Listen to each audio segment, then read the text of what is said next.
নমস্কার, Kolkata TV digital আপনাদেরকে স্বাগত। আপনাদের সঙ্গে এই মুহূর্তে আমি রয়েছি অভি। এই যে ধরুন একাধিক জায়গাতে যে সমস্ত সংস্থাগুলো চলে এবং দেশের নিরাপত্তা সংক্রান্ত যে বিষয়গুলো সবসময় মাথায় রাখা হয়, তার জন্য তো প্রত্যেকটি দেশের ক্ষেত্রেই নিজস্ব একটি গোয়েন্দা সংস্থা রয়েছে এবং সেই গোয়েন্দা সংস্থাগুলো কারণেই কিন্তু দেশের নিরাপত্তা এতটা মজবুত হয়, এতটা সুরক্ষিত হয়। এবং সেক্ষেত্রে কোন কোন দেশের নিরাপত্তা দেওয়ার ক্ষেত্রে এই যে গোয়েন্দা সংস্থা যারা কাজ করে থাকে, বিভিন্ন রকমের গোপন তথ্য তাদের হাতে থাকে এবং কোথাও কোনো ধরনের নাশকতার ঘটনা ঘটুক বা বড় কোনো হামলার ছক হোক, সেটা গোয়েন্দারা তারা নিজেদের যে সোর্স সেখান থেকে তারা সেগুলো নিয়ে আসেন এবং দেশকে সুরক্ষিত রাখেন। এবং আপনাদেরকে জানাবো যে এই যে গোয়েন্দা সংস্থাগুলো রয়েছে বিভিন্ন দেশের ক্ষেত্রে, এই প্রথম থেকে যে তালিকাগুলো রয়েছে র্যাঙ্কিংয়ের ক্ষেত্রে কোন দেশ এগিয়ে রয়েছে, কোন দেশ কিছুটা পিছিয়ে রয়েছে।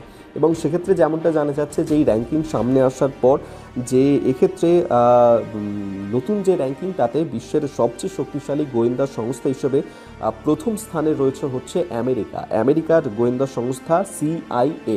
এরা হচ্ছে সবচেয়ে প্রথম স্থানে রয়েছে এবং দীর্ঘদিন ধরেই আমরা জানি যে এই CIA তারা বিশ্ব গোয়েন্দা জগতের শীর্ষে থাকলেও সাম্প্রতিক যে ভূ রাজনৈতিক পরিস্থিতি এবং প্রযুক্তি নির্ভর যে নজরদারি, তাদের উপর বৈষয়িক প্রভাব তার স্পষ্ট হচ্ছে বিশেষজ্ঞদের মতে, কিন্তু এমনটাই তারা বলছেন।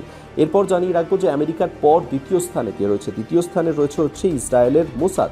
দীর্ঘদিন ধরে টার্গেট কিলিং, গোপন অপারেশন এবং শত্রু রাষ্ট্রে অনুপ্রবেশের জন্য মোসাদ বিশ্বজুড়ে কুখ্যাত। এবং সাম্প্রতিক সময়ে মধ্যপ্রাচ্যের জটিল পরিস্থিতি, হামাস ও হিজবুল্লাহ সংক্রান্ত যে গোয়েন্দা ব্যর্থতার অভিযোগ রয়েছে, সেই সমস্ত নিয়েও তারা কাজ করে চলেছে। এরপর জানাবো যে তৃতীয় স্থানে রয়েছে ব্রিটেনের ঐতিহ্যবাহী গোয়েন্দা সংস্থা MI6। এক্ষেত্রে এই MI6 হচ্ছে বিশেষত রাশিয়া ইউক্রেন যুদ্ধ এবং ইউরোপীয় নিরাপত্তার ক্ষেত্রে MI6 তারা অনেকভাবেই কাজ করেছে এবং সেক্ষেত্রে নিজেদের দেশকে সুরক্ষিত রাখার জন্য এই যে যুদ্ধ সংক্রান্ত যে একাধিক গোপন তথ্য তারা সেখান থেকে কূটনৈতিক স্তর থেকে হোক এবং বিভিন্ন স্তর থেকে সংগ্রহের ক্ষেত্রে প্রশংসার দাবি রাখে এই MI6।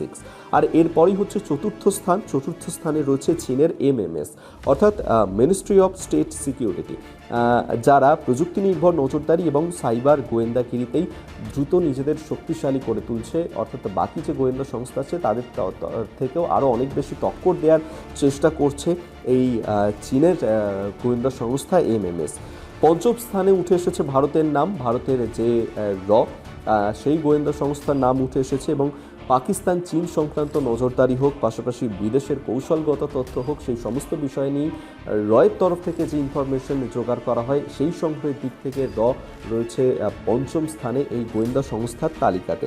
এবং ষষ্ঠ স্থানে এরপর রয়েছে পাকিস্তানের ISI, যাদের প্রভাব দক্ষিণ এশিয়ায় দীর্ঘদিন ধরেই আলোচিত এবং কিছুটা হলে বিতর্কও জড়িয়ে রয়েছে পাকিস্তানের এই গোয়েন্দা সংস্থা ISI-কে কেন্দ্র করে। এরপর হচ্ছে সপ্তম সংস্থার নাম হচ্ছে ফ্রান্সের DGSE। অষ্টম স্থানে রয়েছে রাশিয়ার SVR এবং নবম স্থানে রয়েছে জার্মানির BND এবং দশম স্থানে রয়েছে অস্ট্রেলিয়ার ASIS।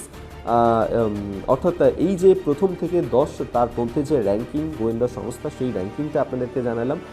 এবং এইভাবেই তারা যে কাজ করছে এবং সেক্ষেত্রে রাজনৈতিক বিশ্লেষকদের মতেও যে আধুনিক যুগে গোয়েন্দা সংস্থা শুধু যে গোপন অভিযানই সীমাবদ্ধ তা তো নয়। ধরুন সাইবার স্পেস হোক বা আর্টিফিশিয়াল ইন্টেলিজেন্স হোক, ডেটা অ্যানালিটিক্স হোক, কূটনৈতিক দিক থেকে হোক, একাধিক দিক থেকে তারা এই সমস্ত তথ্যগুলো জোগাড় করে এবং নিজেদের দেশকে, প্রত্যেকটা দেশেরই গোয়েন্দা সংস্থা তারা নিজেদের নিরাপত্তা দেয়, নজরদারি রাখে। আজকের মতো ভিডিওটা এখানেই শেষ করছি। দেখতে থাকুন কলকাতা টিভি ডিজিটাল, রাত দিন 7।